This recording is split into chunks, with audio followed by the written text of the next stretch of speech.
तो हम ये कह रहे थे कि हम लोग आज ये जो मेंस का बैच चल रहा है LTGIC और EMRS में, मेंस भी होगा, प्री के बाद मेंस होगा। तो जो मेंस का बैच चल रहा है उसमें आज हम मॉलिक्यूलर बायोलॉजी टॉपिक लेकर आए।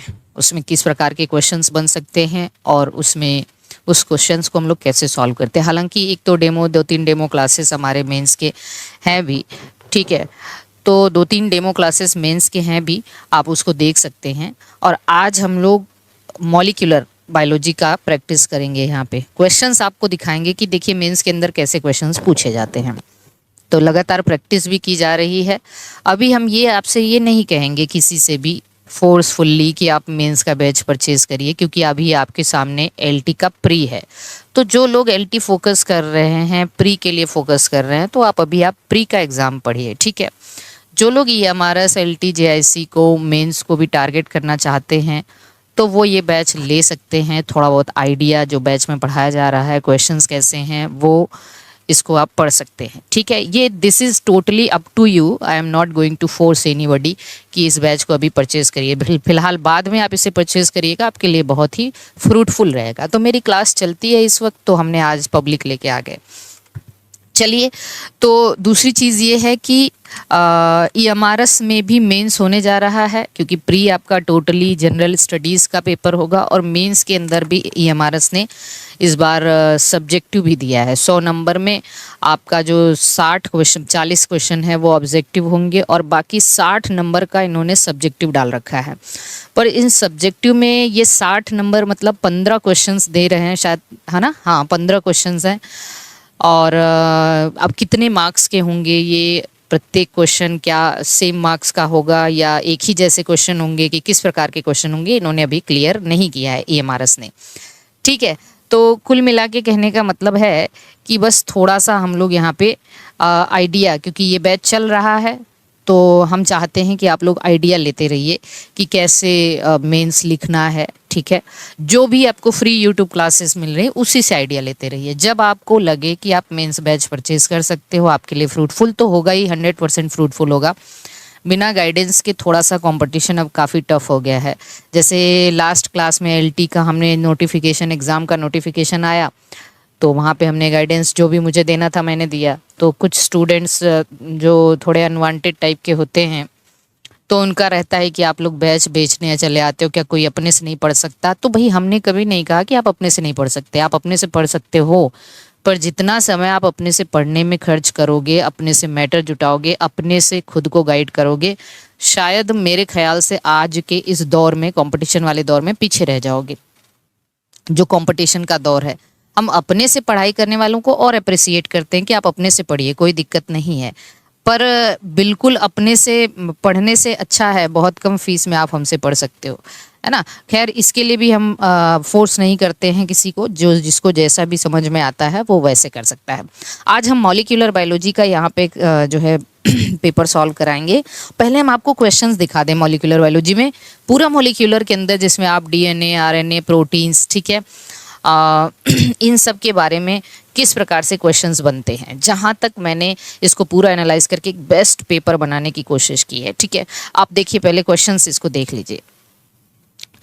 मॉलिक्यूलर बायोलॉजी के अंदर जो क्वेश्चंस हैं इसको आप देखिए। हाँ, एक चीज़ ये हुई है कि थोड़ी सी हड़बड़ी में जो टाइपिस्ट ने पेपर बनाया, उनको हमने दे दिया था पेपर, उन्होंने ये मार्किंग का, मान लीजिए ये मार्किंग अभी सही नहीं हो पाया है कि कितने कितने मार्क्स के हैं। तो ये मार्किंग अभी कल इसको हम सही करके फिर से अपलोड करा देंगे। तो ये कितने कितने मार्क्स, जो पहले के पेपर में मार्किंग थी वही इन्होंने डाल रखा है, पर मार्किंग एक्चुअली सही हो नहीं पाई है कि कितने वर्ड्स में इसको लिखना है। तो मार्किंग नहीं कंसीडर करना आप, ये हम कल इसको करेक्ट करके फिर से अपलोड करवा देंगे। देखिए, सबसे पहला सवाल हमारे पास, क्या सवाल विजिबल है सभी को? बेहतरीन क्वेश्चन। अच्छा, चलिए हम इसको थोड़ा सा और जूम करते हैं ना। बेहतरीन क्वेश्चन है, थोड़ा जूम करते हैं।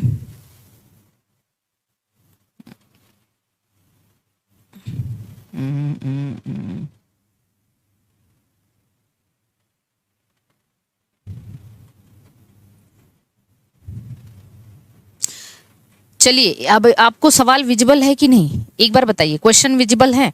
यहाँ से देखिए, सबसे पहला सवाल है, describe the semi conservative method of DNA replication. आपको इसके अंदर क्या करना होगा कि जब अब यहाँ पे सवाल दिया है सेमी कंजर्वेटिव, हमें पता है कि डीएनए रेप्लिकेशन सेमी कंजर्वेटिव होता है, इसको प्रपोज किया था किसने? क्रिक ने। तो आप इंट्रोडक्शन में जरूर डालेंगे कि प्रपोज्ड बाय क्रिक ने प्रपोज किया था, और इसका एक्सपेरिमेंटल प्रूफ मीसल्सन एंड स्टाल ने दिया था इकोलाई के अंदर, ठीक है, और टेलर ने दिया था विसिया फेबा के अंदर। तो आप इसको भी यहाँ पे कंसीडर कर सकते हैं, ठीक है। थोड़ा मुझे हेडेक काफ़ी ज़्यादा आज सुबह से है, तो एक क्लास मैंने नहीं भी ली है आज, ठीक है, शाम वाली। अब आइए दूसरी चीज़ देखिए, explain the salient feature of double helical structure of DNA. मतलब डीएनए का, ये तो आप 150 वर्ड्स में लिख सकते हो, डीएनए के डबल हेलिकल स्ट्रक्चर, ठीक है, डबल हेलिकल स्ट्रक्चर के सैलिएंट फीचर आपको बताना है। फिर यहाँ पे एक क्वेश्चन है, how is long linear DNA molecule accommodated in the nucleus as condensed chromosomal structure. मतलब इतना लंबा डीएनए, लगभग 2 मीटर का डीएनए होता है एक सेल के अंदर, वो एक छोटे से न्यूक्लियस के अंदर कैसे कंडेंस हो जाता है क्रोमोसोम के रूप में। तो यहाँ पे आप एक बात, इस चीज़ का तो आप जरूर जानिए कि इस चीज़ का आपको क्या आंसर लिखना है, डीएनए पैकेजिंग वाला मैटर। इसको हम बेहतरीन तरीके से बताएंगे लिखना कैसे है, ठीक है। Explain the process of transcription of RNA from DNA, मतलब डीएनए से आरएनए की सिंथेसिस कैसे होगी, मतलब transcription. Draw the schematic structure and explain the different region of transcription unit, ठीक है। ट्रांसक्रिप्शन यूनिट का एक स्कीमेटिक स्ट्रक्चर आपको ड्रॉ करना है, जिसमें आप प्रमोटर, स्ट्रक्चरल जीन, और इसके अलावा आप क्या कहते हैं, इसके अलावा आपका क्या आ जाता है, प्रमोटर है, स्ट्रक्चरल जीन है, और दैट इज टर्मिनेटर है ना। तो ये सब के बारे में बताना है। Discuss the process of post transcriptional modification of eukaryotic mRNA. Post transcriptional modification के अंदर कैपिंग आता है, स्प्लाइसिंग आता है, टेलिंग आता है, ये बात तो सभी को पता है ना, कैपिंग, टेलिंग, स्प्लाइसिंग, ओके। हम उस पर भी काम कर रहे हैं सरिता, और देखते हैं कब आएगी। चलिए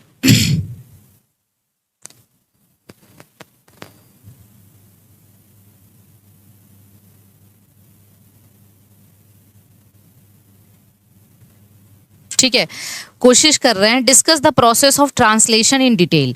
हालांकि ट्रांसलेशन इन प्रोकैरियोट पूछा जाता है, प्रोकैरियोट में ट्रांसलेशन डिटेल में आपको बताना है, okay. Explain the role of tRNA during translation. अच्छा, हम आपको एक कभी डेमो दिखाएंगे जो क्वेश्चंस हम बना रहे हैं आपके लिए। एक देखिए, पहला काम हम ये करेंगे कि हम वॉल्यूम 1 निकालेंगे, क्योंकि बहुत लेंदी आपका सिलेबस है। मेरी जो किताब होगी उसका हम वॉल्यूम 1 निकालेंगे। वॉल्यूम 1 जब आ जाएगा तब वॉल्यूम 2 पे काम करेंगे। वॉल्यूम 1 के अंदर पूरी कोशिश है कि सेल की पूरी यूनिट होगी, cell cycle, cell the structure, मतलब सेल यूनिट ऑफ लाइफ, उसके अलावा बायोमोलिक्यूल, माइक्रोबायोलॉजी, ठीक है। इसके बाद पूरी plant kingdom like fungi, algae, lichen, bryo, pterido, gymno, पूरी plant physiology like transport, mineral nutrition, photosynthesis, cellular respiration, और इसके अलावा आपका प्लांट ग्रोथ एंड डेवलपमेंट, पूरी जेनेटिक्स, पूरा मॉलिक्यूलर, पूरा एवोल्यूशन, और पूरा बायोटेक, और कोशिश रहेगी पूरी इकोलॉजी। इतना रहेगा वॉल्यूम 1 में। नहीं, जूलॉजी की अलग से तो ऐसा कुछ अभी नहीं किए हैं हम, जूलॉजी की अलग से नहीं किए हैं, ठीक है। तो अभी मेरा इस पे काम चल रहा है, बहुत मेहनत करनी पड़ रही है कि मतलब अब वो तो सबको पता है, ठीक है। तो हम अभी आपको डेमो दिखाएंगे एक कि किस प्रकार से किताब तैयार की जा रही है। खैर वो सब बाद में हम करेंगे। चलिए, state any 4 difference between translation in prokaryote and eukaryote. Translation in prokaryote and eukaryote के ट्रांसलेशन में आपको 4 डिफरेंस बताना है, मतलब प्रोटीन सिंथेसिस। प्रोकैरियोट और यूकैरियोट की प्रोटीन सिंथेसिस में 4 डिफरेंस आपको बताना है। Define an operon and give an example, explain an inducible operon, ठीक। अब इंड्यूसिबल ओपेरॉन, फिर अगला सवाल है explain the process of gene expression regulation in lac operon. ठीक है, लैक ओपेरॉन वैसे भी, ये दोनों सवाल एक ही जैसे हो गए। लैक ओपेरॉन वैसे भी आपका क्या है, इंड्यूसिबल ओपेरॉन है। ठीक है, लैक ओपेरॉन क्या है, इंड्यूसिबल ओपेरॉन। समझ रहे हैं ना, यहां तक किसी को कोई दिक्कत है? तो लैक ओपेरॉन क्या है, इंड्यूसिबल ओपेरॉन है, तो इसमें आपको कुछ करने की जरूरत नहीं है। दोनों सवाल एक जैसे हो गए। फिर इसके बाद आते हैं, फिर आ जाइए, explain the process of discuss about type of DNA damage and repair mechanism. तो यहाँ पे डीएनए डैमेज और रिपेयर मैकेनिज्म के बारे में आपको बताना है। Give an account on Hershey and chase experiment, what did it conclusive proof, है ना, what did it conclusively proof. Hershey chase के बारे में, ठीक है। अरे नहीं, बाइलिंगुअल कहाँ हो पाएगा भाई, एक तो वैसे ही नहीं हो पा रहा है। बाइलिंगुअल का मतलब समझ रहे हो, किताब कितनी मोटी हो जाएगी, पूरी जो है रामचरितमानस हो जाएगी, समझ रहे हो? तो नहीं भाई विनायक शुक्ला, नहीं। चलिए, explain how MacLeod, McCarty and Avery determined the biochemical nature of molecule responsible for transforming bacteria. McCarty MacLeod का experiment. Why it is that during the course of evolution DNA was chosen over RNA as genetic material? Give reason. क्यों DNA RNA की जगह DNA को genetic material के लिए choose किया गया, इसके पीछे का रीजन क्या है? Discuss the principle involve in DNA fingerprinting to solve a paternity. ठीक है, पैटर्निटी सॉल्व करने के लिए डीएनए फिंगरप्रिंटिंग का इस्तेमाल करने का क्या प्रिंसिपल है? Discuss about RNA interference.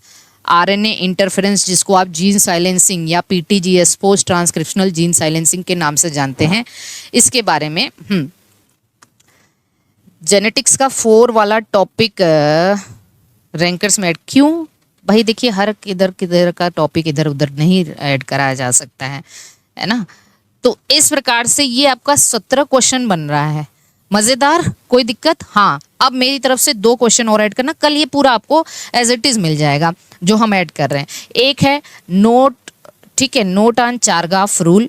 ये भूल गए थे हम क्वेश्चन बनाते टाइम, चारगाफ्स रूल पे।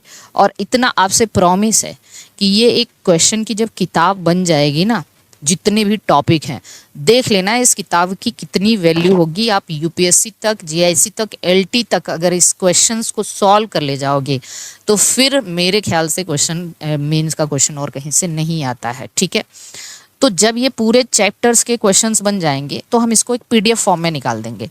जिसको भी ज़रूरत है वो इस क्वेश्चन को या पीडीएफ को ले सकता है, उससे उसकी बहुत बड़ी प्रॉब्लम शॉर्ट आउट हो जाएगी। फिर मुझे टाइम मिलेगा तो हम इसके आंसर के साथ बुक निकाल देंगे। ठीक है, तो इससे बहुत लंबी प्रॉब्लम सबकी सॉर्ट आउट हो जाएगी। ठीक है, बस अब आप लोगों का साथ रहेगा, आप लोगों का जो एक आप कह सकते हैं प्यार रहेगा, सपोर्ट रहेगा, तो बिल्कुल कर देंगे। ठीक है, नोट ऑन चारगाफ रूल, एक क्वेश्चन ये, और दूसरा क्वेश्चन और इसमें डिफरेंस बिटवीन, हाँ, difference between B DNA and Z DNA. ये क्वेश्चन भी बहुत इंपॉर्टेंट, बी डीएनए और जेड डीएनए, बी डीएनए और जेड डीएनए में डिफरेंस। ओके, ये 2 क्वेश्चन और जरूर ऐड कर लीजिए। और तीसरा क्वेश्चन डिस्क्राइब अबाउट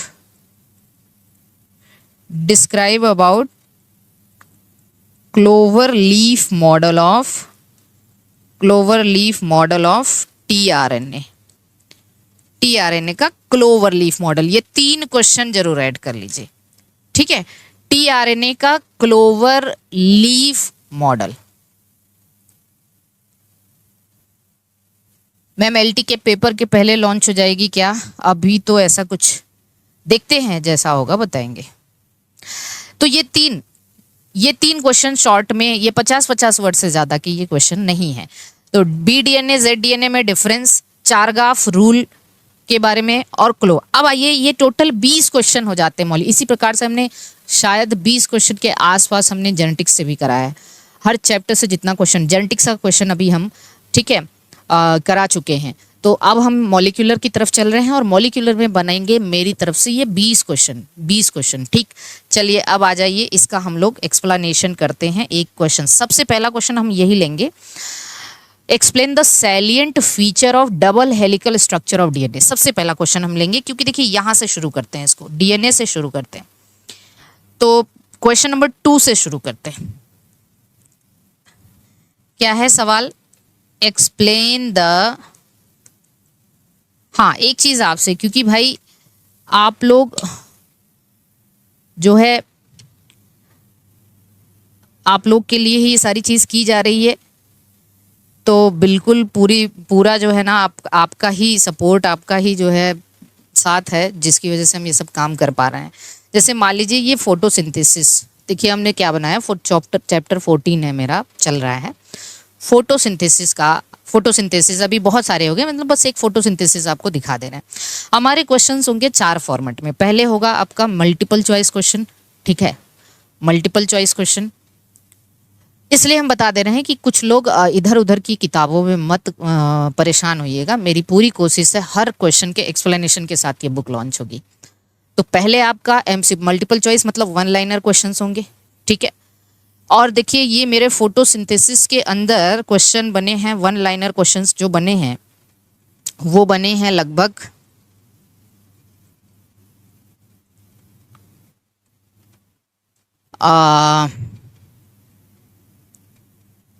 जैसा चैप्टर है वैसा, तो लगभग 142 क्वेश्चन 1 लाइनर के बने, ठीक है।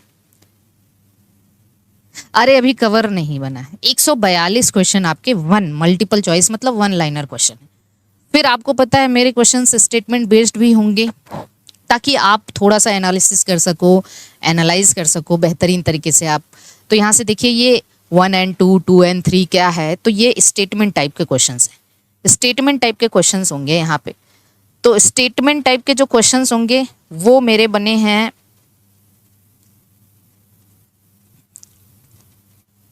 143 से लगभग 168 तक, ठीक है। फिर मेरा सबसे favourite type column based question है ना, सबसे फेवरेट है कॉलम बेस्ड क्वेश्चन। तो कॉलम बेस्ड क्वेश्चन बने हैं आपके 169 से लेके ये पूरे कॉलम बेस्ड क्वेश्चन, ताकि कहीं से किसी कोने से ना बचे, इतना क्वेश्चन। फिर आपका लास्ट में आता असर्शन रीजन। तो असर्शन रीजन ठीक है, असर्शन रीजन इतना रहेगा आपका, असर्शन रीजन। फिर इसका आंसर है ना, और फिर इसका एक एक क्वेश्चन का एक्सप्लेनेशन। तो आप सोचो कि इस पे कितना काम चल रहा है, एक एक क्वेश्चन का एक्सप्लेनेशन। मतलब अगर आपका 200 क्वेश्चन है तो 200 क्वेश्चन का एक्सप्लेनेशन, ताकि एक बार आप इसे पढ़ लो तो फिर इस चैप्टर से कोई भी क्वेश्चन छूटे ना, ठीक है। तो ये 4 फॉर्मेट में क्वेश्चन रहेगा। मेंस का बैच चल रहा है, मेंस का बैच चल रहा है भाई, ठीक है। चलिए तो आइए अब आते हैं, एक्सप्लेन, कौन सा क्वेश्चन था, चलिए आइए देखते हैं एक बार। Explain the salient feature of, थोड़ा ज्यादा टाइम आप लोगों का ले लिया हमने, double helical structure of DNA, है ना।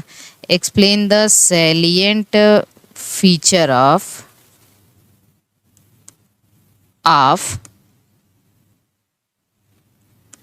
डबल हेलिकल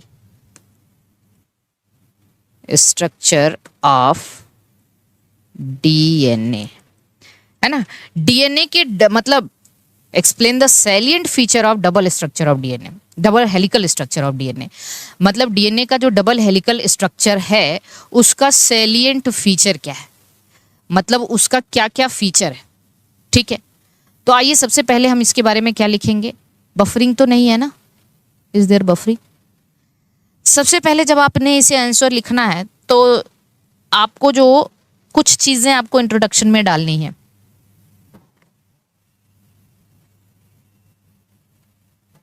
ठीक है। कुछ चीजें आपको इंट्रोडक्शन में डालनी है। भाई बात अभी मत करिए क्योंकि वैसे भी काफी टाइम लग गया है, ओके। सबसे पहली चीज आप बताएंगे द डबल हेलिकल, आपका इंट्रोडक्शन बहुत सॉलिड होना चाहिए। बार बार हम आपको सिखा रहे हैं कि गलती की गुंजाइश नहीं होनी चाहिए, ठीक है। द डबल हेलिकल यहाँ CL, the double helical model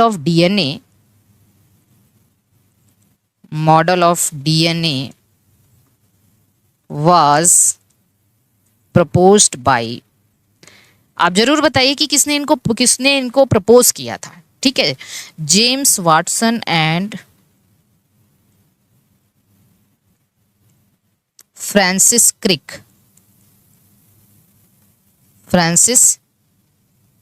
क्रिक। तो वाटसन एंड, मैम केवल NCERT से पढ़ के निकाल सकते हैं क्या भाई? अब हम क्या बताएं आपको, नहीं बस केवल NCERT काफ़ी नहीं है, ठीक है। प्लीज़ मैम हेल्प, क्या क्रैश कोर्स काफ़ी है MPS सेट के लिए? क्योंकि क्वेश्चंस बहुत बेसिक हैं, ठीक है, तो पढ़ लीजिए, कोई दिक्कत नहीं। इन 1953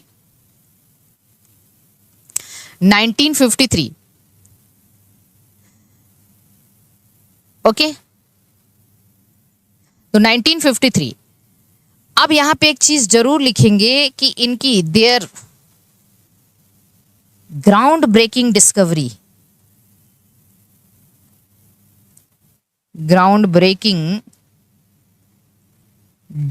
किस पे बेस्ड था? एक्सरे डिफ्रैक्शन डेटा, ठीक है, was built on the work of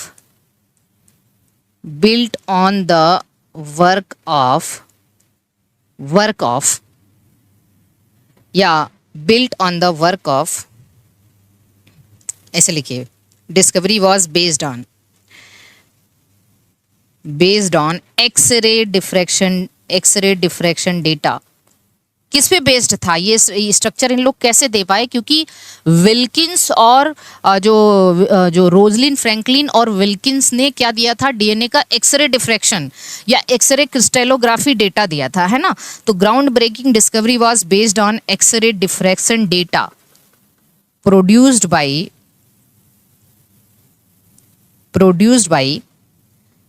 Franklin and Wilkins. तो फ्रैंकलिन और विल्किंस के डेटा पे बेस्ड था। इस वर्क के लिए किसको वाटसन, क्रिक और विल्किंस, क्योंकि फ्रैंकलिन की उस वक्त तक मृत्यु हो चुकी थी। तो यहाँ पे फॉर दिस वर्क, इंट्रोडक्शन में ये होना चाहिए, ठीक है ना। फॉर दिस वर्क क्या Watson, Crick and Wilkins got Nobel prize. कब मिला था इनको नोबेल प्राइज? या अवार्डेड नोबेल प्राइज लिख सकते हैं, इन फिजियोलॉजी और मेडिसिन। आपको पता है बायोलॉजी की फील्ड में जब कोई डिस्कवरी करता है तो उसको जो नोबेल प्राइज दिया जाता है वो फिजियोलॉजी और मेडिसिन का नोबेल प्राइज होता है। इन फिजियोलॉजी और मेडिसिन इन 1962, ये होगा आपका इंट्रोडक्शन। बायोलॉजी के फील्ड में अगर कोई डिस्कवरी करता है तो उनको फिजियोलॉजी मेडिसिन का नोबेल प्राइज दिया जाता है। और नोबेल प्राइज की परंपरा शुरू हुई थी 1901 से। इसके बारे में हम अल्फ्रेड नोबेल के बारे में एक शॉर्ट वीडियो बनाया था, हमने बताया था। अल्फ्रेड नोबेल जिन्होंने डायनामाइट का आविष्कार किया था, उनकी मृत्यु 1986 में हुई थी। उनके ऑनर में फिर 1901 से नोबेल प्राइज देने की परंपरा स्टार्ट हुई थी। 1901 से लेके आज तक फिजियोलॉजी और मेडिसिन का जो नोबेल प्राइज है, उनमें सबसे पहली महिला जो थी, कौन थी जिनको नोबेल प्राइज मिला था? वो थी कोरी साइकिल की डिस्कवरी जिन्होंने किया था। सी कोरी, जी कोरी, कार्ल कोरी, गर्टी कोरी, हस्बैंड वाइफ थे। गर्टी कोरी अपने हस्बैंड कार्ल कोरी के साथ कोरी साइकिल के लिए 1947 के अंदर उनको नोबेल प्राइज मिला था, ठीक है। और आज तक जितने भी नोबेल प्राइज दिए गए हैं, 1901 से लेके आज तक जितने भी नोबेल प्राइज दिए गए हैं, वो शेयर्ड नोबेल प्राइज हैं। मतलब वैज्ञानिक, एक से ज्यादा वैज्ञानिक आपस में शेयर करते हैं। पर the only unshared Nobel prize in the physiology और मेडिसिन फील्ड किसको मिला है? मैकक्लिंटक को 1983 का नोबेल प्राइज मिला है। या नोबेल प्राइज वाला लिस्ट देखिएगा, 1983 में मिला है मैकक्लिंटक को, बारबरा मैकक्लिंटक को, वो भी जंपिंग जीन की डिस्कवरी के लिए। जंपिंग जीन की डिस्कवरी के लिए। ठीक है, तो यहां तक सबको क्लियर है? जल्दी बता दीजिए एक बार। अब इसके बाद आप क्या लिखेंगे? अब यहां पे दिया है सैलिएंट फीचर। अब आप लिखेंगे हेडिंग डाल के सैलिएंट फीचर ऑफ, हाँ, सैलिएंट फीचर्स ऑफ, कौन कौन से फीचर लिखेंगे? Salient features of DNA double helical structure. अब ये डिपेंड करेगा कि ये क्वेश्चन कितने मार्क्स का है। डीएनए डबल हेलिकल स्ट्रक्चर, आप एक डायग्राम जरूर बनाएंगे इसका। अगर आपका ये क्वेश्चन अच्छे कम मार्क्स का हो, ज़्यादा मार्क्स का हो, ठीक है, शेयर्ड क्यों दिया जाता है? भाई एक से ज़्यादा लोग डिस्कवरी करते हैं साथ मिलके, इसलिए। मैकक्लिंटक तो इतनी अकेली पड़ गई थी जंपिंग जीन, कई दशकों तक उस पर साइंटिस्ट ने विश्वास ही नहीं किया था कि एक महिला जो रोज मक्के के खेत में जाती है, पता नहीं क्या करती है, पागल तो नहीं हो गई है कहीं, इसका इलाज कराओ कोई, है ना। मैकक्लिंटक की ये हालत हो चुकी थी कि वैज्ञानिक एकदम एक तरफा थे और मैकक्लिंटक को पागल घोषित कर दिया गया था कि मक्के के खेत में रोज जाती हैं और उसके बाद जो है पता नहीं क्या करती। कई मतलब दशकों के बाद फिर साइंटिस्ट ने उनके प्रयोग को एक्सेप्ट किया। वो बिल्कुल अकेली थी, उन्होंने अकेले ये डिस्कवरी की थी, जंपिंग जीन या ट्रांसपोजन्स या फिर मोबाइल जेनेटिक एलिमेंट कहते हैं।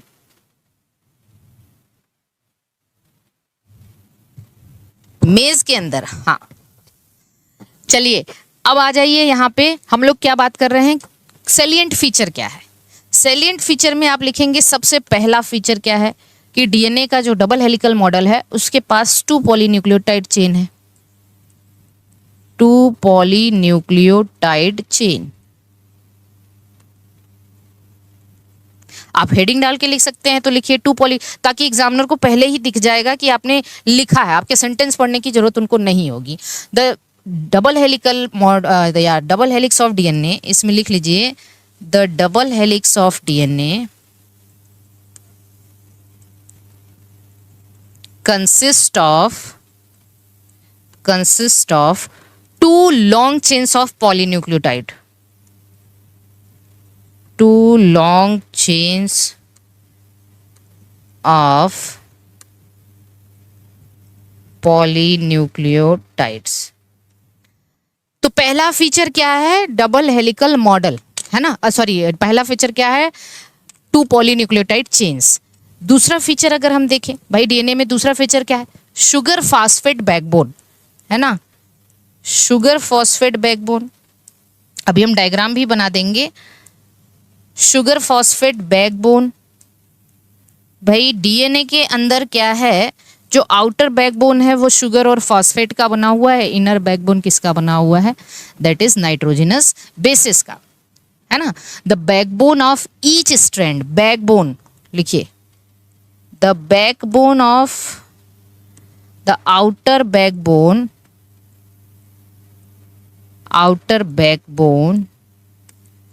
is made up of sugar and phosphate. Sugar के बाद ब्रैकेट में डीऑक्सीराइबोज जरूर लिख देना, क्योंकि डीएनए है ना। Deoxyribose sugar and phosphate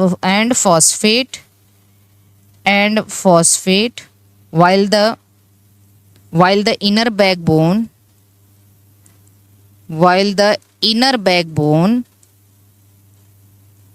backbone is made up of nitrogenous bases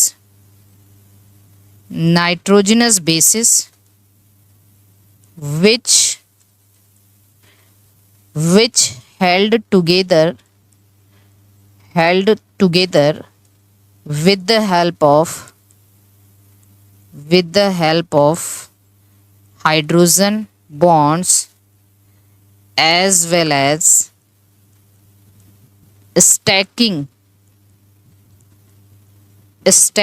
force. Stacking force भी होता है, एक के ऊपर एक बेस होता है उसको स्टैकिंग फोर्स, मतलब नाइट्रोजनस बेसिस के बीच में दो एडजेसेंट नाइट्रोजनस बेस, एक स्ट्रैंड और दूसरे स्ट्रैंड के बीच में जो नाइट्रोजनस बेस होता है उसके बीच में क्या है, हाइड्रोजन बॉन्ड, और एक के ऊपर एक जो नाइट्रोजनस बेस होता है स्टैकिंग फोर्स होता है उसके अंदर, ठीक है ना, स्टैकिंग फोर्स से वो, तो शुगर एंड फॉस्फेट बैकबोन हो गया। ठीक है, वो भी बता रहे हैं। तो पहला फीचर है 2 पॉलीन्यूक्लियोटाइड चेन्स, दूसरा है शुगर फॉस्फेट बैकबोन, तीसरा क्या है, तीसरा हटने की जरूरत होगी क्या, चलिए एक बार हट जाते हैं। कहाँ गया भाई, ठीक है।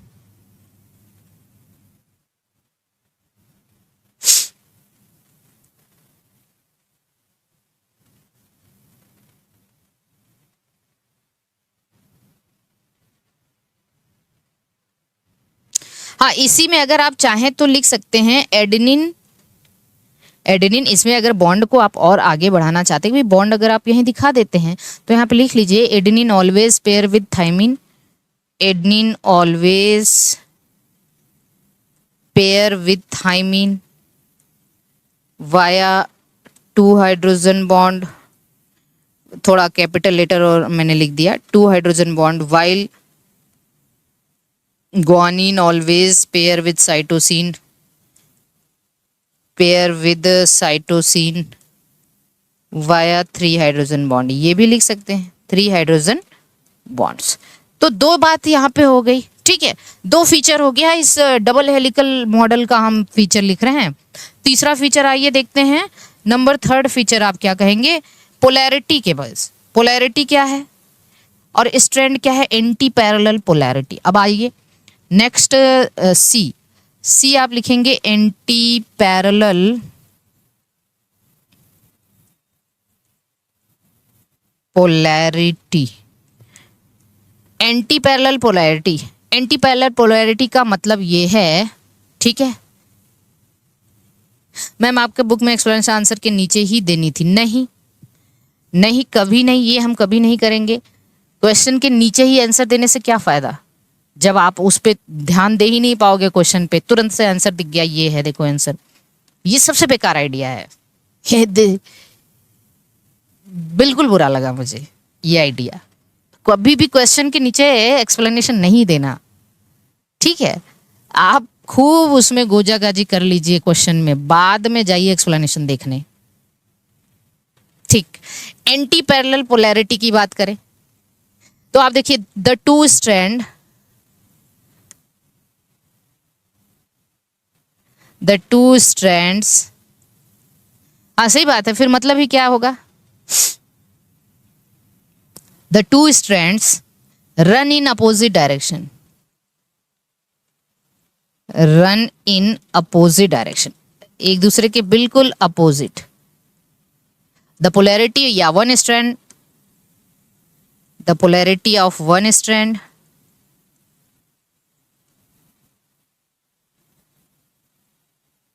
is in 5 prime to 3 prime direction, while of another strand is in 3 prime to 5 prime direction।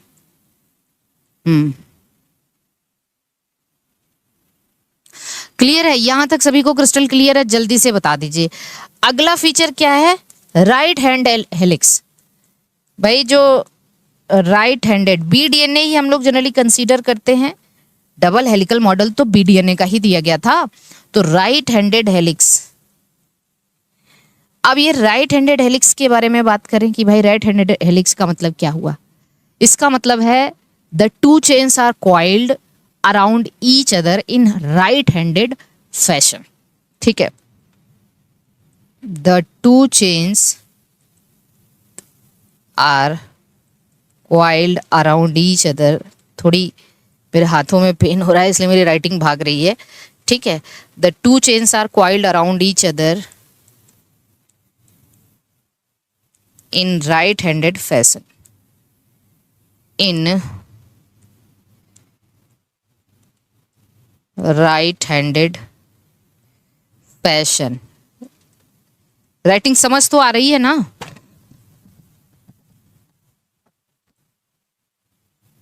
ये हो गया। नेक्स्ट क्या होगा, नेक्स्ट आप देखेंगे इसके जो डायमीटर है ना, मतलब डायमीटर एंड डिस्टेंस या constant diameter, constant diameter, constant diameter का मतलब जो BDNA है उसका जो डायमीटर होता है, the plane of each base, या आप कह सकते हैं जो प्यूरिन पिरिमिडिन, फिर पिरिमिडिन प्यूरिन के बेस की वजह से जो डायमीटर होता है, मतलब लाइक दिस वन, ये जो डायमीटर होता है बिल्कुल कांस्टेंट होता है ना। तो डायमीटर क्या होता है, कांस्टेंट डायमीटर ड्यू टू, इसमें क्या लिखेंगे, ड्यू टू, हाँ 20 है ना। तो कांस्टेंट डायमीटर का मतलब हुआ due to pairing of purine with pyrimidines. ये तय है कि प्यूरिन पिरिमिडिन से ही बेस पेयरिंग करेगा। The diameter of helix is always constant, that is 2 nanometer या 20 एंगस्ट्रॉम, है ना। ठीक, हमेशा 2 नैनोमीटर कह लीजिए या 20 एंगस्ट्रॉम कह लीजिए। इसके बाद ई के बाद एफ आ जाते हैं लास्ट फीचर। लास्ट फीचर है specific dimension. Specific dimension, dimension का मतलब इसकी लेंथ, बेस के बीच की दूरी, बेस के मतलब पर हेलिक्स में कितना बेस पेयर है। तो देखिए स्पेसिफिक डायमेंशन का मतलब हुआ जो लेंथ ऑफ वन हेलिक्स होता है, ठीक है, लेंथ ऑफ वन हेलिक्स, एक हेलिक्स का जो लेंथ है is always 3.4 नैनोमीटर या 34 एंगस्ट्रॉम। पहली चीज वन हेलिक्स, दूसरा इसी में लिखते जाएगा, वन हेलिक्स ऑलवेज कंटेन या always possess 10 base pairs, 10 base pairs. फिर क्या लिखेंगे, मतलब एक हेलिक्स हमेशा 10 बेस पेयर होगा। डिस्टेंस बिटवीन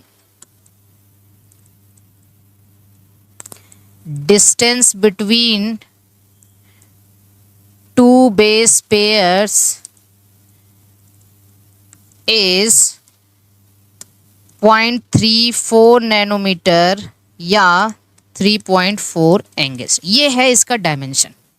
ठीक, ये इसका डायमेंशन हो गया। अब मुझे एक बात बता दीजिए, एफ के बाद जी, मेजर एंड माइनर ग्रुप्स, ये भी जरूर दिखा दीजिए कि आपके BDNA में मेजर और माइनर ग्रुप होता है। यही डिफरेंस आपका ZDNA लेके जाता है। ZDNA में यहाँ पे एक ही ग्रुप पाया जाता है। बताइए कौन सा ग्रुप एब्सेंट होता है। तो यहाँ पे जो double helical structure of DNA, double helical structure of DNA bracket के अंदर BDNA है ना, पजेस माइनर एज वेल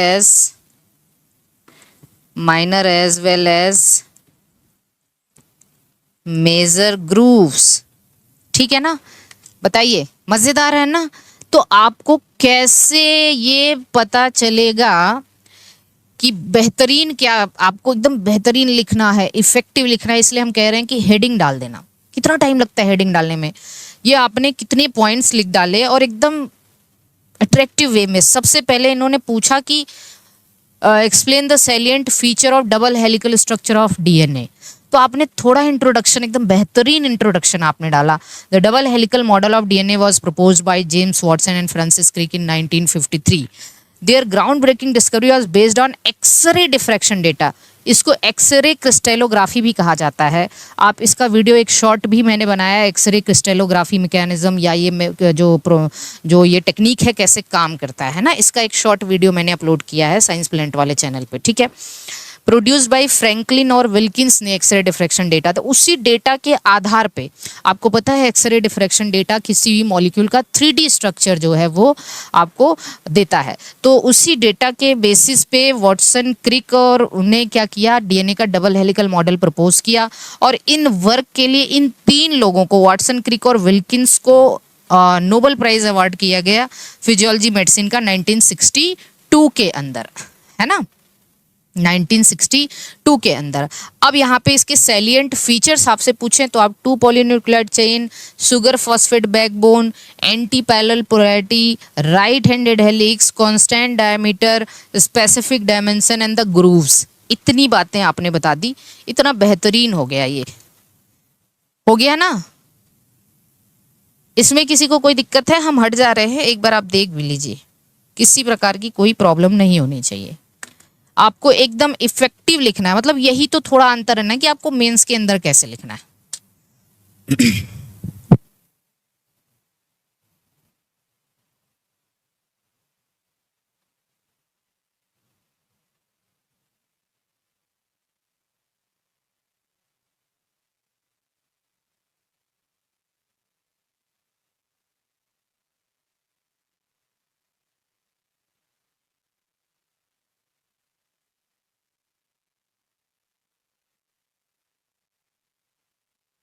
चलिए, हो गया क्या यहां तक?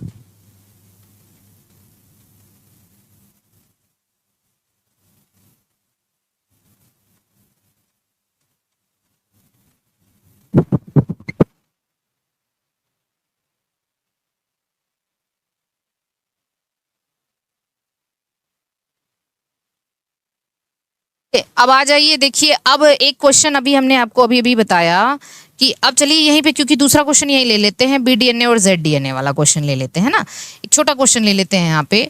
तो आपका क्वेश्चन नंबर जो भी है, एक क्वेश्चन है डिफरेंशिएट बिटवीन, छोटा क्वेश्चन आपसे पूछा जा सकता है, डिफरेंशिएट बिटवीन बीडीएनए, ठीक है, बीडीएनए एंड जेडडीएनए। बीडीएनए और जेडडीएनए के बीच में आपको अगर डिफरेंस करना है तो देखिए इसे आराम से आप कॉलम में डिफरेंशिएट कर सकते हैं। कॉलम में आप एक तरफ बीडीएनए लिख सकते हैं, आंसर जो भी आप लिखेंगे, आप एक तरफ बीडीएनए लिख सकते हैं, एक तरफ जेड, या आप, हाँ ठीक है, इसको 2-3 तरीके से जो हम बार बार आपसे कहते हैं कि पहले आप फीचर लिखा करिए, है ना, कोशिश करिए कि एक तरफ आप फीचर लिखने की कोशिश करिए, फिर उसके बाद कि मतलब किस फीचर के बेसिस पे इनको आप डिफरेंशिएट कर रहे हो, किन किन फीचर्स के बेसिस पे। तो पहली चीज तो भाई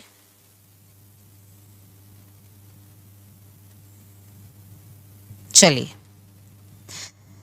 तो एक तरफ आप फीचर्स लिख लेना, ठीक है, और दूसरी तरफ बीडीएनए लिख लेना। और अच्छा, स्ट्रक्चर बनाना था, स्ट्रक्चर बनाना था, ठीक है, सॉरी, स्ट्रक्चर चलिए हम यहाँ बना देते हैं, स्ट्रक्चर बना देते हैं, कुछ बहुत बड़ी बात नहीं। स्ट्रक्चर जैसे आपने कहा कि स्ट्रक्चर बनाना है, तो स्ट्रक्चर बनाने के लिए आप देखिए, या तो आप देखिए, मैं तो हमेशा जैसे, अब अगर आप ऐसे बनाना चाहते हो तो आप ऐसे बना लो, लेकिन एक्चुअली में ऐसे ये होता नहीं है। आप अगर ऐसे बनाना चाहते हो, ठीक है, तो ऐसे बना लो, 2 तरीके से आप बना सकते हो, ओके। अब जैसे आपने यहाँ पे, चलो खैर, यही अगर आपने, जो आप देखते हो ये क्रॉस, एक्चुअली क्रॉस है नहीं, ये क्रॉस नहीं करते हैं, दोनों स्ट्रैंड एक दूसरे को क्रॉस नहीं करते। जैसे आपकी, मान लो आपके घर में एक ऐसे एकदम घुमावदार घर बनाया आपने और छत पे जाने के लिए बहुत ही घुमावदार सीढ़ी आपने लगाया, तो एक सीढ़ी, एक रेलिंग आपकी ऐसी जा रही है और दूसरी रेलिंग उसी को बिल्कुल कॉपी करते हुए तो जाएगी ना। तो हमारा डीएनए के दोनों हेलिक्स एक दूसरे को क्या कर रहे होते हैं, एक दूसरे को कॉपी करते हुए जाते, क्रॉस नहीं। मतलब आप ये समझो कि इसके बीच में क्रॉस है तो क्रॉस नहीं होता है, ठीक है। तो रेलिंग जैसे तो जो सीढ़ियों की जो स्टेयर्स की रेलिंग होती है एक दूसरे को कॉपी करते हुए जाती है, वैसे ही ये हेलिक्स होता है। तो पर आपको यहाँ पे क्रॉस नजर आता है। तो अब देखिए यहाँ पे आप इस प्रकार से दिखा सकते हो कि चलो ये है आपका एक 10 बेस पेयर दिखा लो,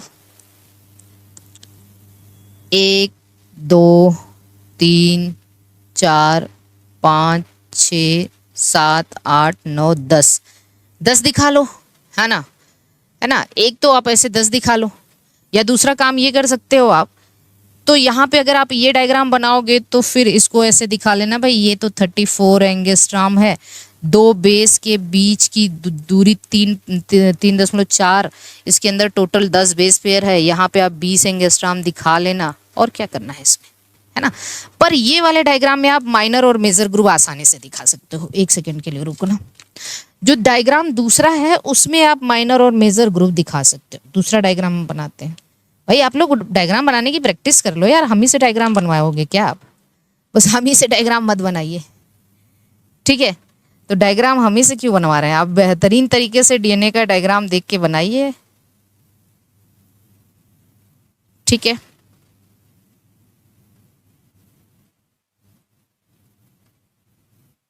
इस प्रकार से आप, तो यहां पे देखिए ये वाला जो ग्रूव आपको दिखाई दे रहा है इसको कहेंगे मेजर ग्रूव, मेजर ग्रूव। और ये जो छोटा ग्रूव है इसको आप दिखाएंगे माइनर ग्रूव। आपकी लेवलिंग अच्छी होनी चाहिए, ये मान के चलिए कि लेवलिंग बहुत अच्छी होनी चाहिए। ये 20 एंगस्ट्रॉम दिखा देना, और यहाँ पे दिखा देना 1 2 3 4 5 6 7 8 9 10, इसको दिखा देना यहाँ से यहाँ तक 34 एंगस्ट्रॉम दिखा देना, ठीक है। और दो बेस के बीच में, हाँ ओके। तो आप इसे कितना बेहतर बना सकते हो इसको आप देख लीजिएगा।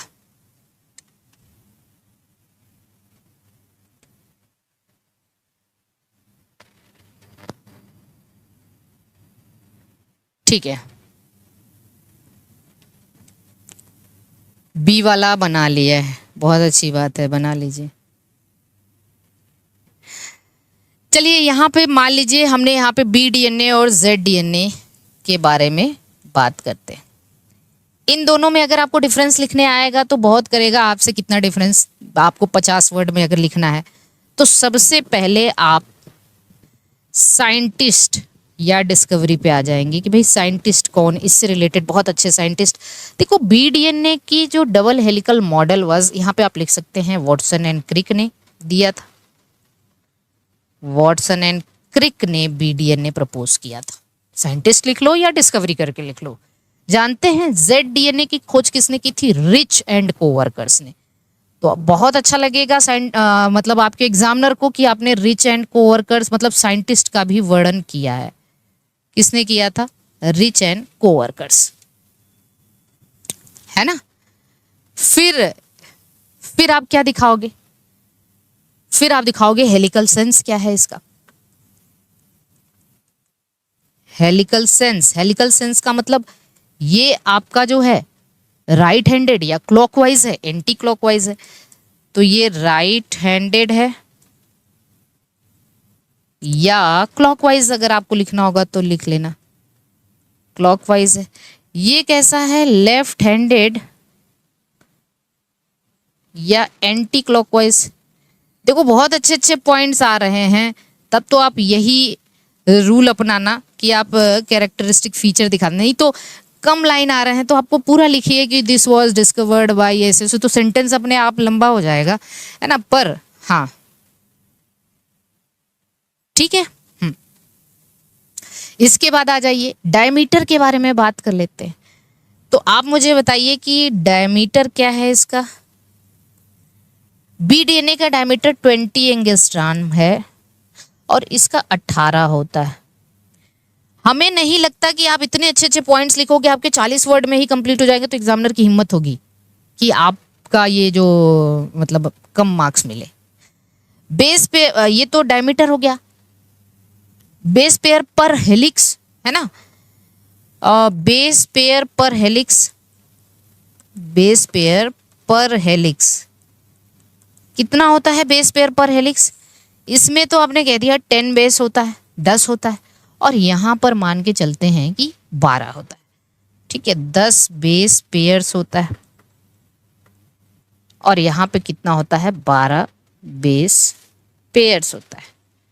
इसके बाद आप क्या करेंगे, फिर आप लिखेंगे डायमीटर के बाद बेस पेयर पर हेलिक्स और लेंथ ऑफ हेलिक्स, है ना। लेंथ ऑफ हेलिक्स, भैया हेलिक्स की लेंथ कितनी है, हेलिक्स की लेंथ, अरे शौर्य राज देखिए वो चीज़ हमसे आप प्लीज़ वो चीज़ नहीं हो पा रही है क्योंकि उस एप्लीकेशन पे बस एक ही वो डिटेल बैच चला है। वो अगर अपलोड नहीं हो पाया तो मुश्किल है कि वो हम किसी और बैच से उसमें डाल सकें क्योंकि वो साइंस प्लेनेट एप्लीकेशन पे है और साइंस प्लेनेट एप्लीकेशन पे एक ही डिटेल बैच चला है, तो उस एप्लीकेशन पे ये वीडियो डालना पॉसिबल नहीं है। आपकी बात ऐसा नहीं कि इग्नोर किया गया कि आपका आई का वीडियो देखिए, कहीं हो सकता है आई और ईयर का वीडियो यूट्यूब पर मिल जाए, या फिर हम कोशिश करेंगे कि आपको लिंक प्रोवाइड करा देंगे। ठीक है, लिंक प्रोवाइड करा देंगे, आप पढ़ लेना, क्योंकि उसमें डालना पॉसिबल नहीं है, उस चीज को आप नहीं समझ पाओगे। अगर होता तो हम इतना परेशान ना करते आपको। कितना है बताइए, ये 36 कितना होता है, ये आपका टोटल पर हेलिक्स का बेस पेयर कितना होता है, 34 एंगस्ट्रॉम, और ये कितना होता है 45। ठीक, distance between two base pair, यहां पे आएंगे तो distance between two base pair, two base pair के बीच की डिस्टेंस कितनी हो जाएगी, 3.4 एंगस्ट्रॉम, और यहां पे कितना हो जाता है 3.7 या 6 के आसपास, है ना, 45। ठीक, वेरी गुड, ओके। यहां तक किसी को कोई दिक्कत है, हमने पढ़ाया है सेंस ऑर्गन, अच्छा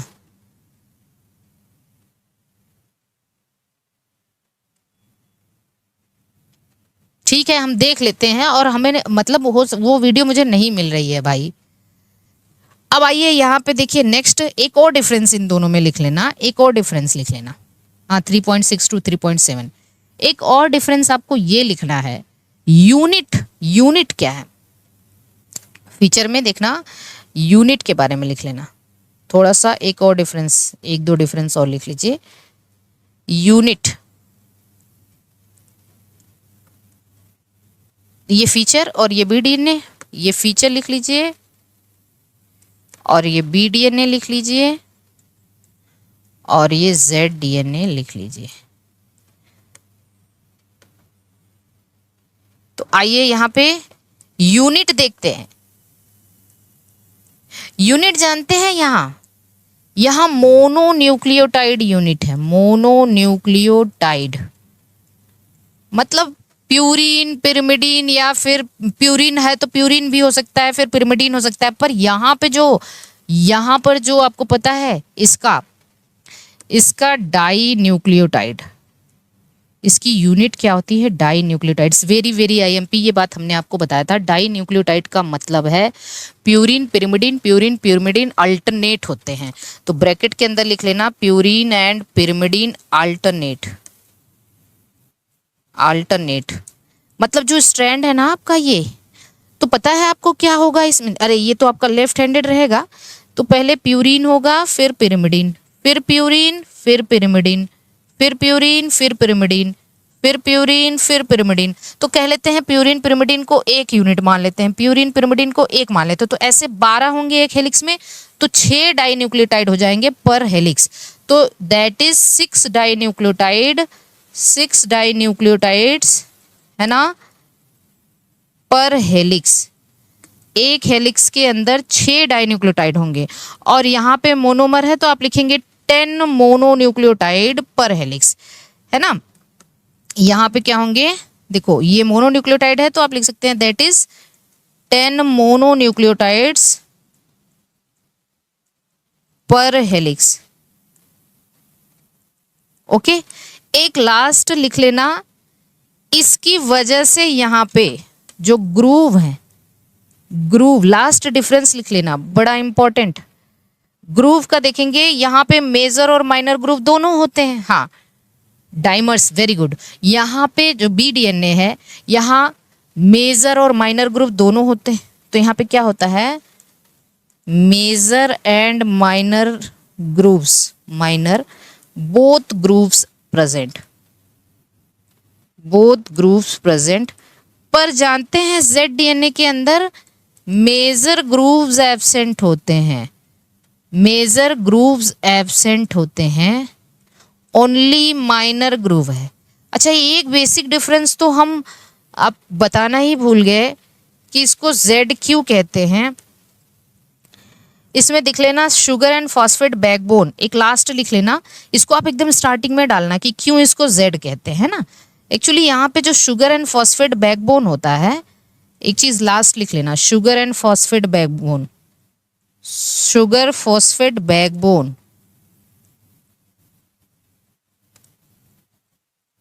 तो शुगर फॉस्फेट बैकबोन में लिखेंगे, sugar phosphate backbone is regular,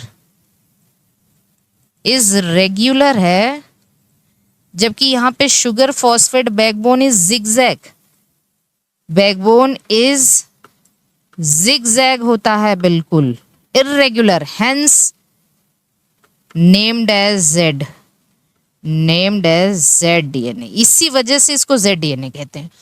एकदम बेहतरीन तरीके से मुझे बताइए कि क्या यहां तक किसी को दिक्कत है क्या?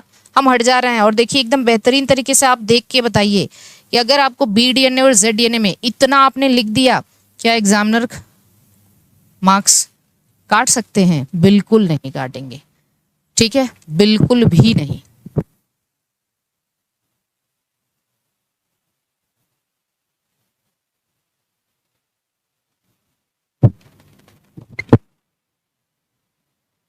क्योंकि यहाँ पे शुगर फॉस्फेट बैकबोन ना क्या होता है, इर्रेगुलर होता है, इस वजह से इसको आइडिया मिलना चाहिए भाई कि हमें क्या लिखना है, कैसे लिखना। हम बार बार कहते हैं जब आप डिस्टिंक्शन करिए, डिफरेंशिएट करिए, तो पूरी कोशिश करिए कि आप कैसे डिफरेंशिएट करिए, फीचर्स के बेसिस पे डिफरेंशिएट करिए, ठीक है।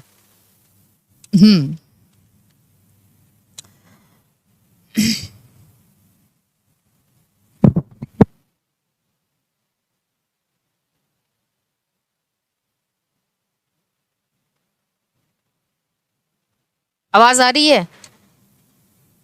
ठीक है, बेहतरीन ना। अब आ जाइए अगला सवाल। चलिए एक अगला सवाल भी हम लोग देख लेते हैं। अभी हमने कहा छोटा सा क्वेश्चन ले लेते हैं, चारगाफ नोट लिखना अगर आपको चारगाफ रूल पे। तो क्वेश्चन है, give a naught upon, give a naught upon चारगाफ rule.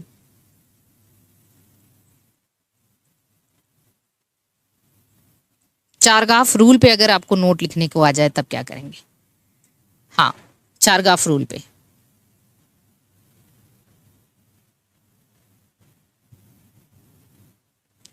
देखिए चारगाफ रूल, अब इसका आंसर आपको क्या लिखना है, Chargaff's rule was proposed by Erwin Chargaff, Erwin Chargaff. Year शायद मुझे थोड़ा सा भूल रहे हैं, 1951 है क्या, थोड़ा सा कंफर्म करके बताइए। इन 1951, ठीक है, 1951।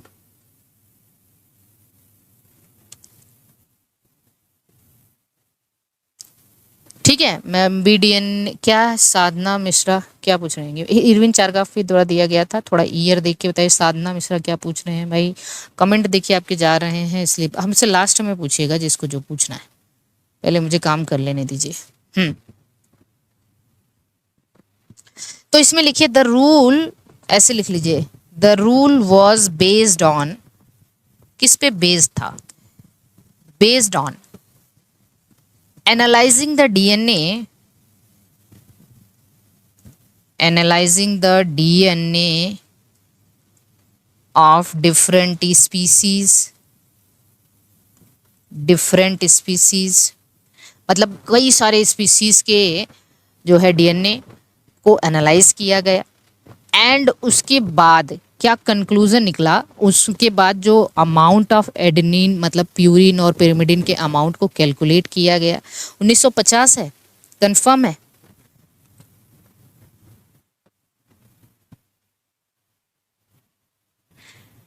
एंड डिटरमाइंड, इसमें थोड़ा सा तो लिखना पड़ेगा ना, डिटरमाइंड दैट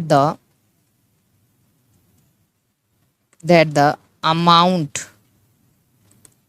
ऑफ, लगभग हर स्पीसीज में जो डीएनए था उसका जो amount of adenine equal to thymine and amount of guanine equal to cytosine, यही देखा गया। And determine that the amount of adenine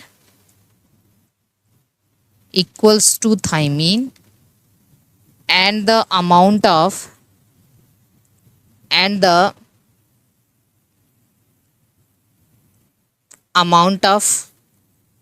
guanine equals to cytosine। इसके बाद आप देखेंगे एरविन चारगाफ के बाद, मतलब आप इसमें देखेंगे कि इसके इस रूल के क्या फर्दर जो है इसके बारे में आप लिखेंगे। नेक्स्ट लिखेंगे Chargaff rule is only applicable for, Chargaff's rule is applicable for double stranded, पहली चीज तो ये है double stranded genetic material. Double stranded genetic material का मतलब एक चीज समझना कि ये डबल स्ट्रैंडेड डीएनए हो सकता है या डबल स्ट्रैंडेड आरएनए के लिए भी ये सत्य है। थोड़ी बड़ी किताबें आप पढ़ेंगे तो उसमें डबल स्ट्रैंडेड आरएनए है, पर हम लोग यहाँ पे नीट में टीएसटी में बस डबल स्ट्रैंडेड डीएनए दे। नहीं, आरएनए का मतलब उसमें एडेनिन का जो अमाउंट होगा वो यूरेसिल के बराबर होगा, है ना। तो आरएनए में यही होगा। For not only for the double strand DNA, it is, अब कह सकते हैं कि डबल स्ट्रैंडेड डीएनए या डबल स्ट्रैंडेड आरएनए के लिए चारगाफ रूल कब दिया गया? 1950 में। चलो अच्छा 1950 लिख दे रहे हैं, ये 1950 में। एंड नॉट एप्लीकेबल फॉर किसके लिए आप लिख सकते हैं? Not applicable for single stranded DNA और आरएनए। सिंगल स्ट्रैंडेड डीएनए और सिंगल स्ट्रैंडेड आरएनए के लिए, ठीक है, ये एप्लीकेबल नहीं है। इसके बाद लिखेंगे the salient features of this rule are given below. Salient features of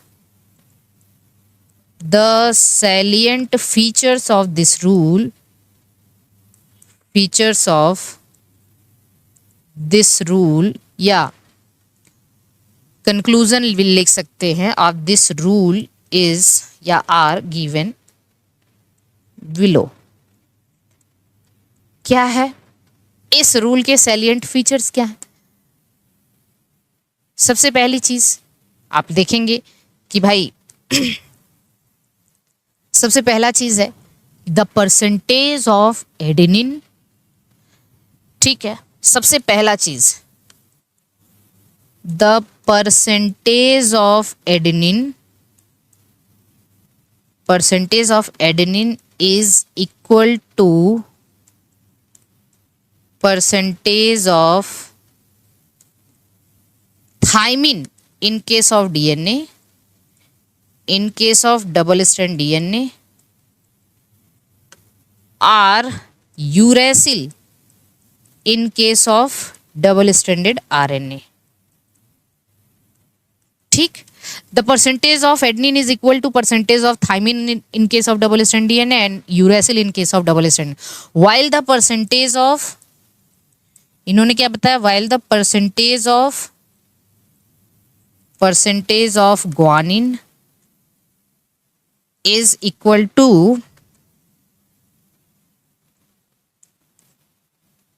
percentage of cytosine। तो पहला तो ये ही हो गया आपका, पहला ये, ठीक, A बराबर T, G बराबर C। दूसरा क्या है, दूसरा फीचर इसका क्या है? पहला फीचर ये हो गया। दूसरा फीचर ये है कि जो total amount of purines is equal to amount of pyrimidines, है ना। तो दूसरा क्या है, टोटल अमाउंट ऑफ प्यूरिन्स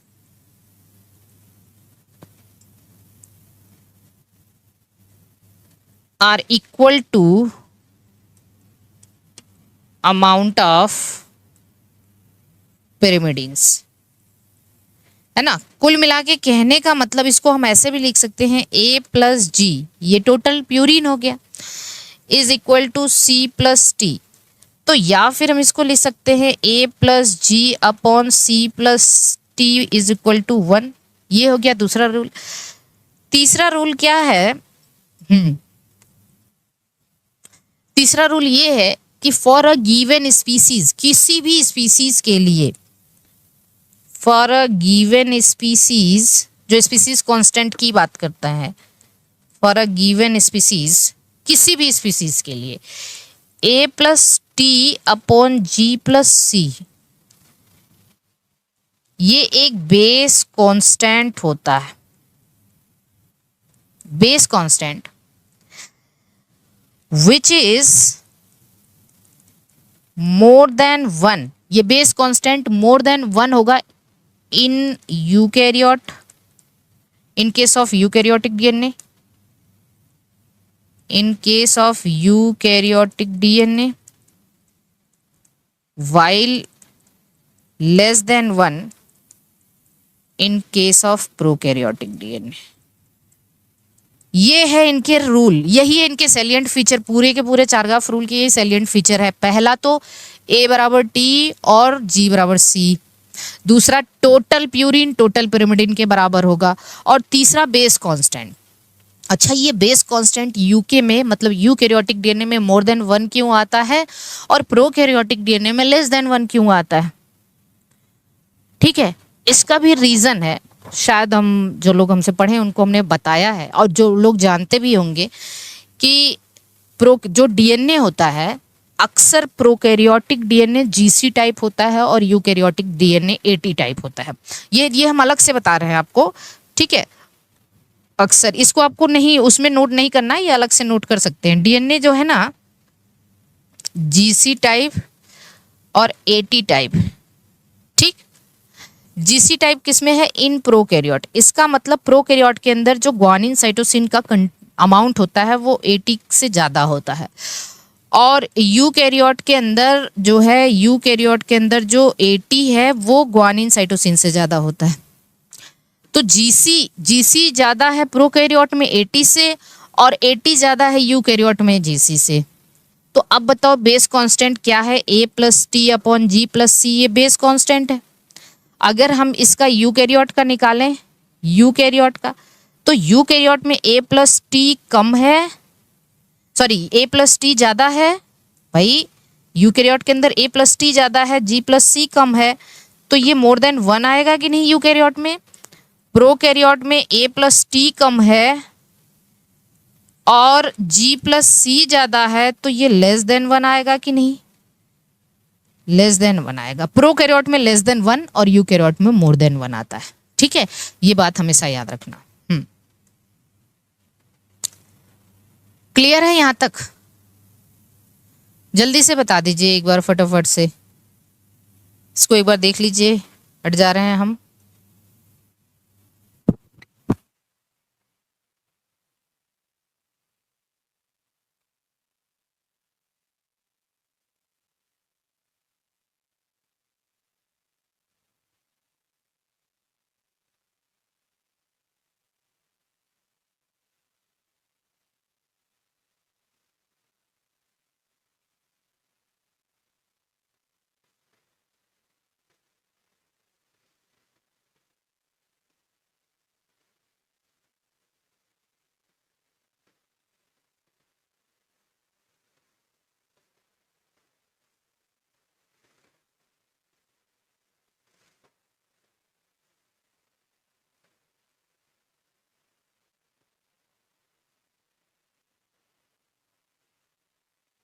तो क्लियर है यहां तक? हाँ, अभी थैंक यू मत बोलिए।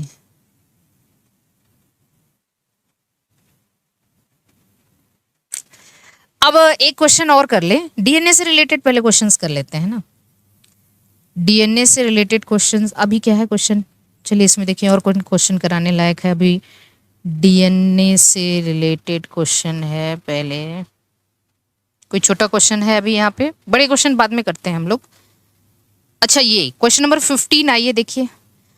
What is why it is during the course of evolution DNA was chosen over RNA as genetic material? Give the reason.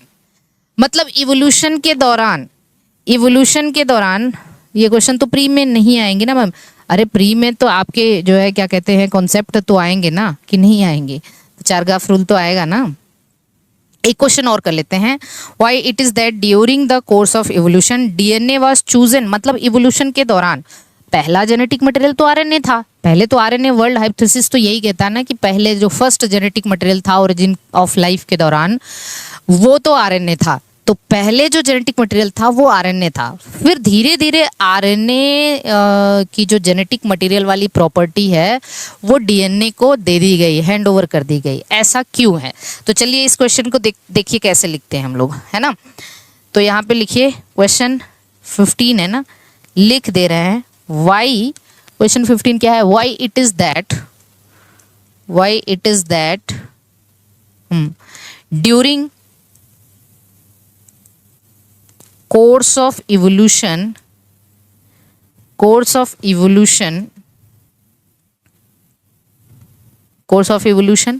DNA was choose over, है ना, DNA was choose over,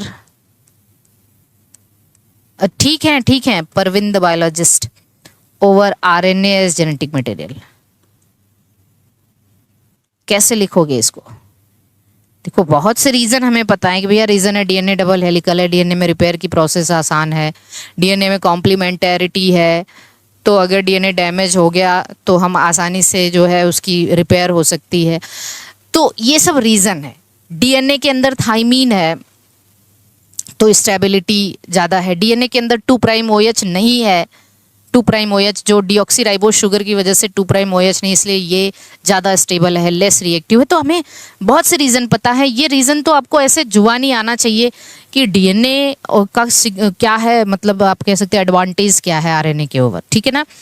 तो पहले इसमें लिखेंगे answer में क्या लिखेंगे?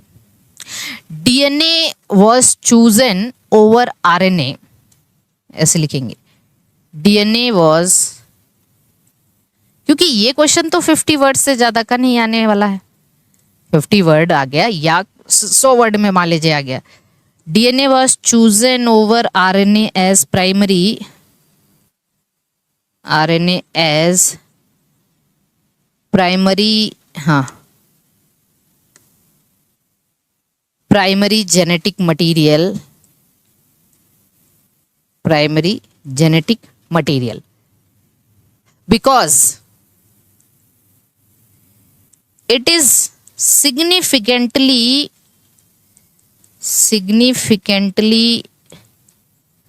less stable, hence less reactive। अभी हम बहुत सारे रीजन बताएंगे पर हमें इंट्रोडक्शन में थोड़ा सा तो लिखना पड़ेगा ना। Less reactive, hence more stable, ठीक है। मेकिंग इट, जिसकी वजह से ज्यादा, भाई जेनेटिक मटेरियल का स्टेबल होना बहुत जरूरी है। पता चला बीपीएल मतलब बिन पेंदी लोटा है, कभी इधर ढरक गया कभी उधर ढरक गया, तो फिर जेनेटिक मटेरियल का तो स्टेबल होना जरूरी है ना, ठीक है। तो DNA was chosen over RNA as primary genetic material because it is significantly less reactive, hence more stable, making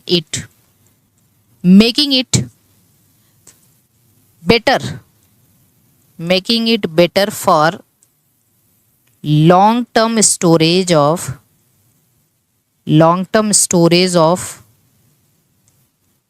informations,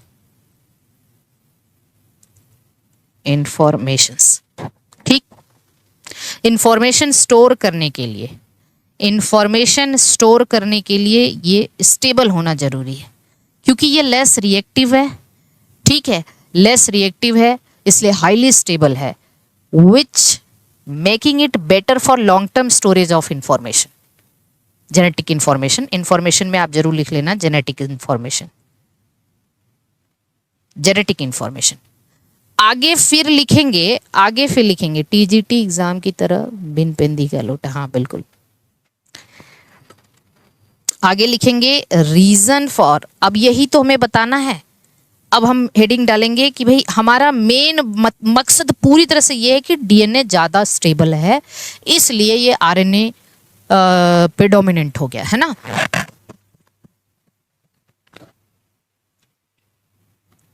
यहां पे लिख लीजिए reason for DNA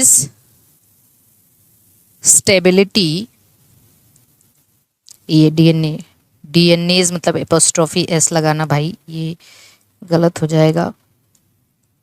DNA stability over RNA. क्या क्या रीजन हो सकता है इसका, ठीक है।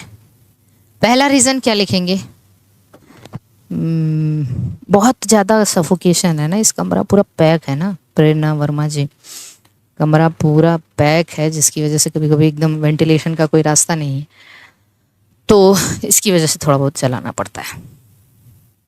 तो सबसे पहला क्या लिखेंगे, सबसे पहला लिखेंगे डबल हेलिकल स्ट्रक्चर।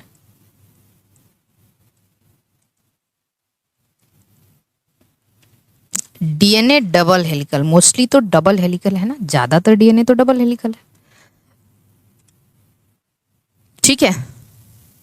तो डबल हेलिकल होने की वजह से कॉम्प्लीमेंट्री बेस पेयरिंग होती है दोनों स्ट्रैंड के बीच में, जिसकी वजह से ये डीएनए को स्टेबिलिटी मिलती है। तो due to double stranded structure, ठीक है, complementary base pairing, complementary base pairing, base pairing occurs between nitrogenous base due to double stranded structure, complementary base pairing occurs between nitrogenous base of nitrogenous between, देखो हम भी लिखना सीख ही रहे हैं ना आपके साथ, तो इसीलिए कहीं is M R yes no, इसका कहीं पे यस नो का तो नहीं डिफरेंस आएगा, इज एम आर का डिफरेंस आ सकता है, तो इसलिए इसको आप अपने से सुधार लेना।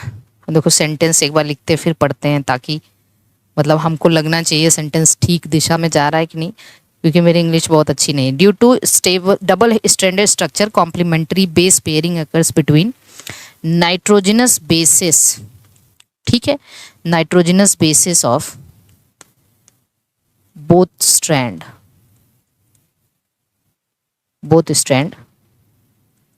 which makes DNA more stable, जो डीएनए को ज्यादा स्टेबल बनाता है, ठीक। पहला रीजन तो ये हो गया। दूसरा रीजन आप लिखेंगे presence of deoxyribose sugar, presence of deoxyribose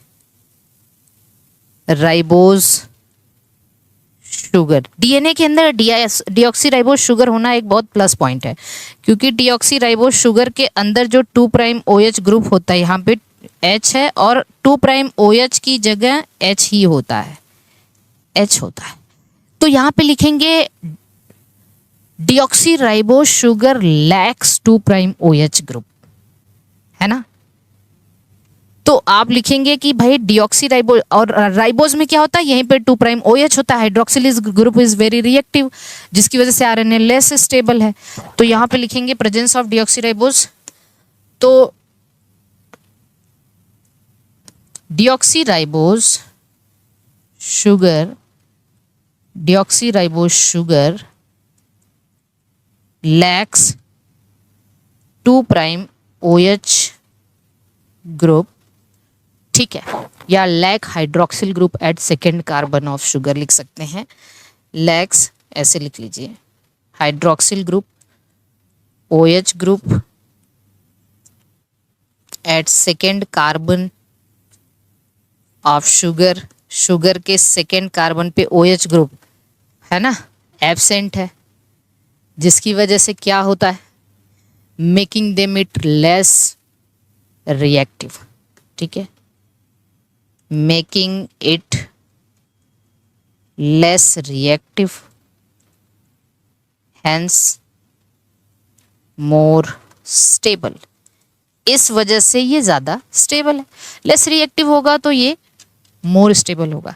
या आप इसमें लिख सकते हैं 2' hydroxyl group at 2 second carbon of sugar as compare to RNA, as compare to ribose sugar, ये भी लिख सकते हैं, लेकिन आप इसे सीधे सीधे लिखो, कोई दिक्कत नहीं है। थर्ड क्या है, presence of thymine, presence of thymine है ना, presence of thymine instead of या in place of uracil, in place of uracil.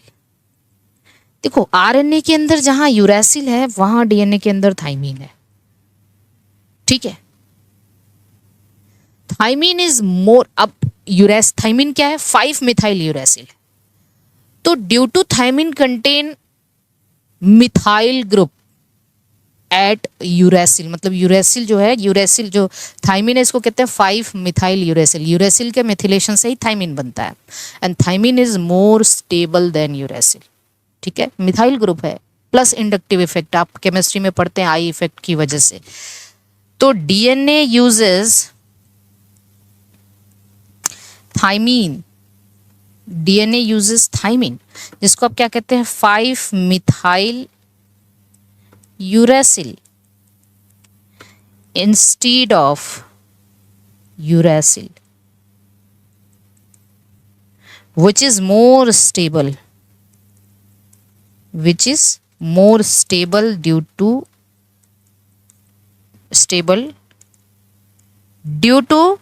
methyl, due to presence of methyl group, methyl group, ठीक है, due to presence of methyl group. बताइए ma'am आपका course इतना महंगा क्यों है? भाई माफ करना, कोर्स महंगा है मतलब ये कोर्स तो 2500 का है।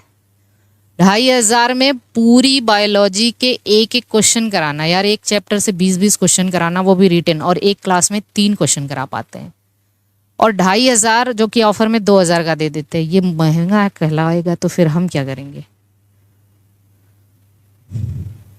महंगा कहलाएगा ये। 2500 साल भर, 1 साल 12 महीने में डिवाइड कर लीजिए आप।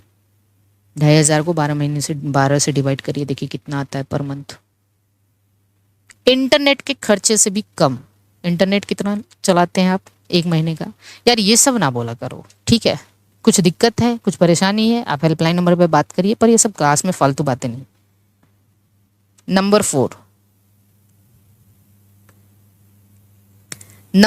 DNA मतलब रिपेयर मैकेनिज्म। नंबर 4 क्या है? Repair mechanism. 4 जो है ये रिपेयर मैकेनिज्म। रिपेयर मैकेनिज्म में क्या है बताओ आप मुझे। रिपेयर मैकेनिज्म में क्या है? एक बात बताइए, DNA, जैसे एक बात बताइए, ये देखो ये DNA के पास दो स्ट्रैंड है, ठीक है? जब एक स्ट्रैंड से देख के दूसरा स्ट्रैंड बनता है, जैसे मान लीजिए यहाँ एडेनिन है, यहाँ थाइमिन है, यहाँ थाइमिन है, यहाँ ग्वानिन है, ऐसे है। जब DNA पॉलीमरेज आएगा तो दूसरे स्ट्रैंड पे क्या लगाएगा आप मुझे बताओ?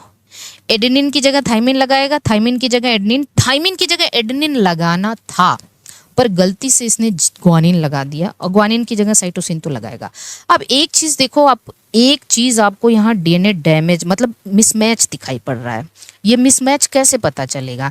ये जब DNA रिपेयर होता है ना, तो DNA repair after replication repair की प्रोसेस स्टार्ट होती है, और रिपेयर की प्रोसेस स्टार्ट होती है तो वो अगले स्ट्रैंड को देख के बहुत आसानी से पता लगाया जा सकता है कि अगले स्ट्रैंड पे तो टी है तो यहाँ जी नहीं आएगा, अगले स्ट्रैंड पे टी है तो यहाँ जी नहीं आना चाहिए।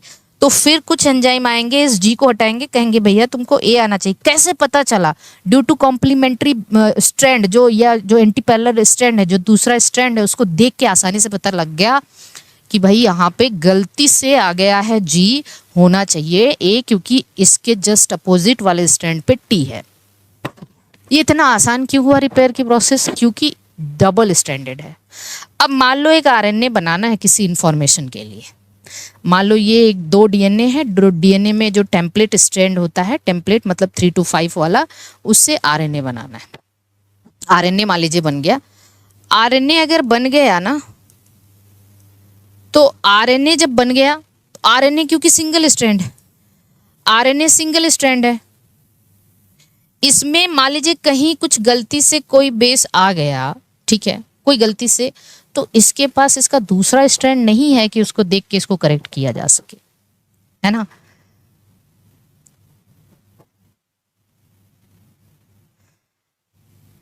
ओके, इतनी बात बताइए। तो इसके पास कोई दूसरा स्ट्रैंड है, क्योंकि आरएनए सिंगल स्ट्रैंड है, इसलिए यहाँ पे डीएनए मतलब रिपेयर की प्रोसेस क्या है, रिपेयर की प्रोसेस क्या है, बहुत ही डिफिकल्ट है ना। तो आप लिखेंगे due to, since DNA is double helical comma, ठीक है, repair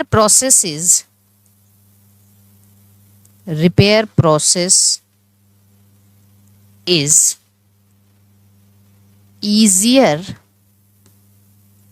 than RNA जो कि सिंगल स्ट्रैंडेड है, because of complementary strand। तो डीएनए में रिपेयर की प्रोसेस बहुत आसान है, ठीक है। तो इस वजह से, नहीं तो रिपेयर क्यों उसमें होगा? आदर्श कुमार जो नया स्ट्रैंड बनेगा, आदर्श कुमार कह रहे हैं जी के जगह, मेरे भैया ये पेरेंट स्ट्रैंड ये तो पहले बन चुका है, ये तो पेरेंट है, जो डॉटर बनेगा उसमें रिपेयर होगा ना। पेरेंट वाला भी तो कभी डॉटर रहा होगा, तो उस वक्त उसमें रिपेयर हुआ होगा। अब जो नई बनेगी डॉटर, उसमें रिपेयर होगा, ना कि इसमें, क्योंकि पेरेंट भी कभी डॉटर रहा होगा, ठीक है, किसी और पेरेंट से बना होगा, तो उस वक्त उसकी रिपेयर हो चुकी होगी। तो अब डॉटर की होगी, ना कि पेरेंट की, ठीक है। चलिए, अब मुझे एक बात बताइए, यहां तक क्लियर है? ये क्वेश्चन एकदम सभी को समझ में आ गया? आदर्श कुमार, समझ में आ गया आपको मेरी बात? चलिए, ओके, आज के लिए बस इतना। मिलेंगे अगले बैच में, आपको ये एक सेशन हम और दे देंगे, ठीक है, ताकि आप इसके बड़े क्वेश्चन भी कैसे होंगे वो कर सको आप, ठीक है। चलिए, ओके, बाय बाय सभी को, all the best, good night.